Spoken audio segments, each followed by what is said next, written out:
Party పదవే రాలేదు. అప్పుడే ప్రధానమంత్రి పదవి గురించి మాట్లాడుతున్నారు.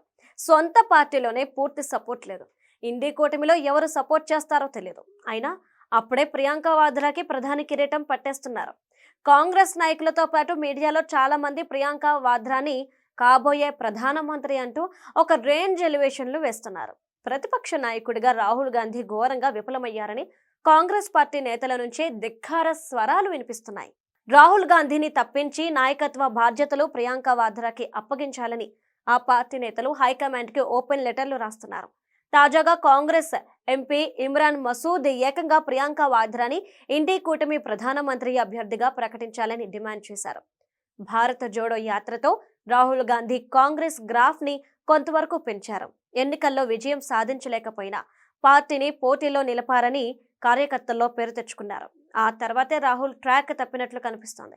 మహారాష్ట్ర, హర్యానా, ఢిల్లీ, బీహార్ అసెంబ్లీ ఎన్నికల్లో ఘోర పరాజయాలు రాహుల్ ఇమేజ్ ని డ్యామేజ్ చేశాయి. బీహార్ ఎన్నికల్లో కాంగ్రెస్ పార్టీకి ఎంఐఎం కంటే కేవలం 1 సీటు మాత్రమే ఎక్కువ వచ్చింది. ఈ ఫలితాలతో హస్తం పగ్గాలు రాహుల్ చేతి నుంచి తప్పించాలనే డిమాండ్లు వినిపిస్తున్నాయి. అయితే ప్రియాంక వాద్రాని ప్రధానమంత్రి అభ్యర్థిగా ప్రకటించడం వెనుక పెద్ద వ్యూహం ఉందని తెలుస్తోంది. రాహుల్ ని ప్రతిపక్ష నేతగానే ఉంచి ప్రియాంకని ప్రధాని అభ్యర్థిగా ప్రొజెక్ట్ చేస్తారని సమాచారం. అయితే ప్రైమ్ మినిస్టర్ సీట్లో నరేంద్ర మోదీ పాతుకుపోయారు. ఆయనకు ఇప్పట్లో రిటైర్ అయ్యే ఉద్దేశం లేదు. ప్రస్తుతం బీజేపీ గ్రాఫ్ పెరుగుతూనే కానీ ఏ మాత్రం తగ్గడం లేదు.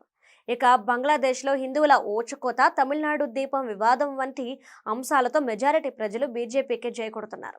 ఈ అంశాలపై కాంగ్రెస్ తీరు ఆ పార్టీకి నష్టమే తప్ప లాభం చేయదు. ఇలాంటి పరిస్థితుల్లో ప్రధానమంత్రి కుర్చీ ఖాళీగా లేదని కాంగ్రెస్ వారసులు పక్కకెళ్లి ఆడుకోవాలని అంటున్నారు బీజేపీ నేతలు.